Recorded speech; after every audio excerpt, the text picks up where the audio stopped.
Alright, now, hello, we're going to create a tutorial here. So you're going to right click on grid right here, and we're going to turn on proportions grid.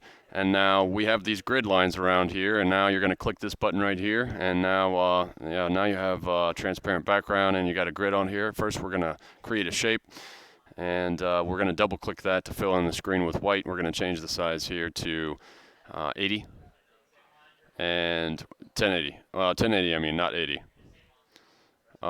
Yeah. So now what I'm doing is deselecting that layer, and I'm really focusing on clicking that layer again.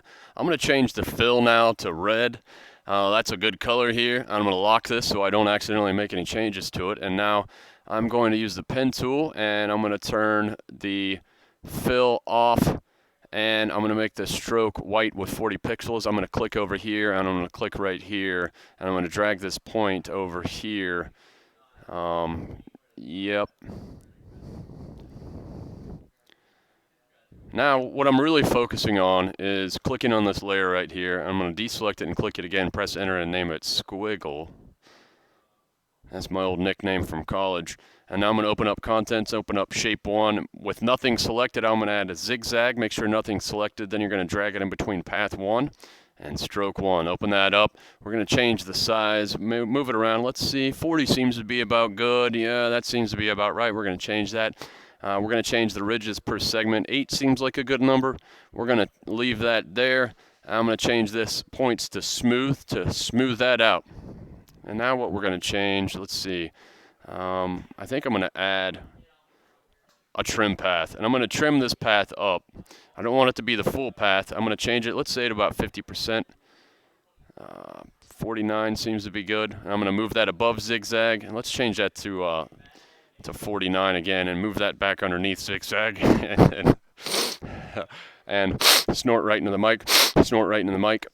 And yeah, so the end, I changed it back to 100%. Now I'm zooming in here, and I'm just going to be moving my mouse around a little bit, and I'm going to change this back down to about 77.9. We want this line 77 point, let's see, we want this line to be straight up and down, a vertical edge there. That's what we're going for. And we're going to click on offset, activate that, and we're going to change the offset. Move the scrubber to about 1 second and change the offset to about 80 so it goes flush over to the end of that square right there. And now I'm going to open up stroke 1 and change the cap to a round cap from a butt cap. We don't like butt caps. And now we've got this little dot over here, and we need to fix that up a little bit. So what I'm going to do is click on the offset, and I'm going to change that to 79.9 to get rid of that little dot over there. And now what we have is a line that squiggles, and now we have a dot in the beginning. So we're going to change that, move the scrubber all the way to the left, and change the offset to 0. So now what I'm going to do is we need to make that thing change so it's not moving. We want it to stay still. All right, so I'm going to open up transform shape 1. I'm going to go to the position. I'm going to change the position from 0 to -120. Nah, that doesn't look about right yet, so let's say, you know, that is right. I'm just going to click on that stopwatch there. And I'm going to move the scrubber back to 0. And now I'm going to change that to 120. So this thing looks like it's staying still. Okay.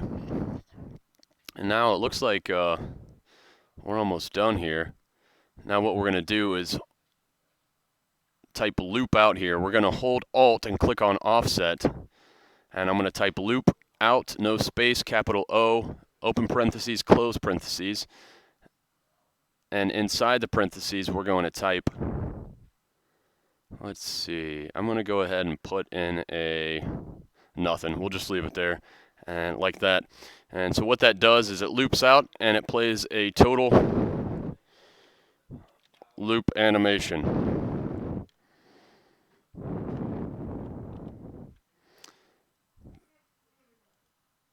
That's it.